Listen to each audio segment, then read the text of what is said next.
जी, मैं प्रकाश कांबले महाराष्ट्र राज्य से बात कर रहा हूँ। और आज जो विकास दुबे नाम का जो आतंकवादी था, देशद्रोही था, ब्राह्मण था, उसका एनकाउंटर हो गया। इसके बारे में आपसे मैं कुछ बात करना चाहता हूँ और कुछ इन्फॉर्मेशन देना चाहता हूँ।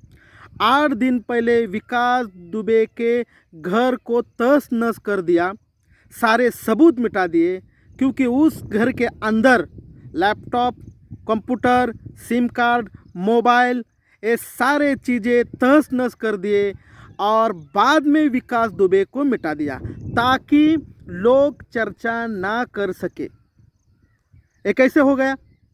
इसके पीछे क्या षड्यंत्र है? ये 8 दिन में सब कुछ कैसे हो गया? मैं इस घटना का पूरे तरह से निषेध व्यक्त करता हूँ कि विकास दुबे के जैसा देशद्रोही आतंकवादी को एनकाउंटर करने से पहले उसके घर की पूछताछ क्यों नहीं हुई? वो किस संगठन में काम करता था, किस संस्था में काम करता था, उनके साथीदार कौन है, वो कौन कौम से बिलीव करता था, वो कौन से रूलिंग पार्टी में काम करता था, ये सारे चीज़ें देश को बताने के बाद उसका एनकाउंटर करना चाहिए था। वो देशद्रोही था, वो नालायक था, नीच था, आतंकवादी था, ब्राह्मण था, उसको मार देना ही अच्छा है। मगर कब? जब पूरी इंक्वायरी होने के बाद और देश के मीडिया, जो प्रिंट मीडिया, इलेक्ट्रॉनिक्स मीडिया, जो रूलिंग पार्टी की दलाली कर रहा है, करता था, करती है, उस प्रिंट मीडिया और इलेक्ट्रॉनिक्स मीडिया का मैं जाहिर निषेध व्यक्त करता हूँ कि वो उसके साथ ऐसा व्यवहार क्यों नहीं कर रही जो व्यवहार मुसलमान के साथ किया करती है, जो बहुजन के साथ किया करती है, जो सिखों के साथ किया जाती है, जो धर्म परिवर्तित लोग हैं उनके साथ किया जा सकती है। उनके साथ जो व्यवहार करती है वो विकास दुबे के साथ व्यवहार क्यों नहीं करती? क्योंकि वो ब्राह्मण था, यूरेशियन ब्राह्मण था। वो मामूली सा गुंडा नहीं था, लेकिन इस मीडिया एक मामूली गुंडे की तरह व्यवहार कर रही है और सारे देश को बधाई दे रहे हैं। अरे वो मर गया, उससे तो एक मोहरा था, उसे मारने का कारण और भी बहुत सारे कारण है, बहुत सारे उद्देश्य है। मगर मैं इस वीडियो के ज़रिए ये कहना चाहता हूँ कि अगर वो मुसलमान होता तो पहले उसको बदनाम किया जाता, उसके कौम को बदनाम किया जाता, उसके फैमिली को बदनाम किया जाता, देश में आग लगा दी होती और देश में दंगे फसादे करवा दे होते और बाद में उसका एनकाउंटर कर दिया होता। लेकिन विकास दुबे के साथ ऐसा नहीं हुआ। मैं पूरे होश आवाज़ के साथ ये बात कर रहा हूँ कि विकास दुबे जैसा ब्राह्मण आतंकवादी किस संगठन में, किस संस्था में काम करता था, वो सारी चीज़ देश के सामने रखने की ज़रूरत है।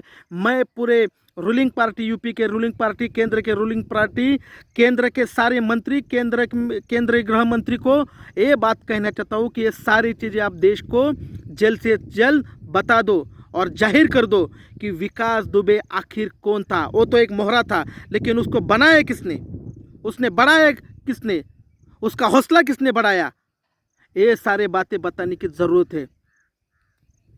और मैं देश में जो अंधभक्त लोग हैं, जो मानसिक गुलाम है, उनसे भी एक बात करना चाहता हूँ कि पूरी दुनिया आप पर थूक रही है कि भारत देश में मूर्खों की संख्या बढ़ रही है, मानसिक गुलामों की संख्या बढ़ रही है, अंधभक्तों की संख्या बढ़ रही है।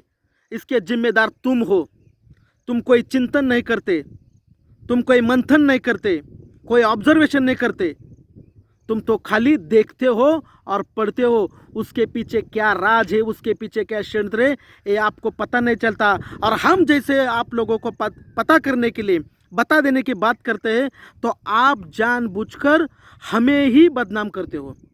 मैं विकास दुबे जैसा आतंकवादी, देशद्रोही, नीच ब्राह्मण का निषेध व्यक्त करता हूँ और इस वीडियो के जरिए मैं पूरे देश को ये बताना चाहता हूँ कि वो जिस संगठन में, जो संस्था में, जिस रूलिंग पार्टी में काम करता था, वो सारी बातें जल्द से जल्द जनता के सामने लाना होगा। आपने तो 8 दिन में ही बातें रफा दफा कर दी। अरे कोई पॉकेट मार अगर पकड़ा जाता तो 10-12 पुलिस उसे थाने ले जाती थी, मगर ये विकास दुबे जैसा आतंकवादी देशद्रोही को पकड़ने के लिए इतनी मामूली सी फौज, वो आपसे भाग रहा है और आपने उसका एनकाउंटर कर दिया, छाती पर गोली लगाई। अरे जो व्यक्ति सरेंडर होता है वो कभी भागने की कोशिश नहीं करता, ये लॉजिक है। एक मेरा जैसा 12वीं शिक्षा ग्रहण करने वाला एक लड़का ये थोड़ी सी लॉजिक बता रहा है। देश में कितनी बुद्धिजीवी लोग हो गए, ये मूर्ख बनाने का प्लान चल रहा है देश को, सारे बातें षड्यंत्र पूर्वक हो रही है और आप अंधभक्त लोग सो रहे हो। मैं इस वीडियो के जरिए बात करना चाहता हूँ कि जल्द से जल्द विकास दुबे जो ब्राह्मण था, आतंकवादी था, देशद्रोही था, वो कौन था, वो सारी हिस्ट्री समाज के सामने, देश के सामने रखने की मैं केंद्रीय गृह मंत्री को अपील करता हूँ। धन्यवाद। जय संविधान, जय भारत।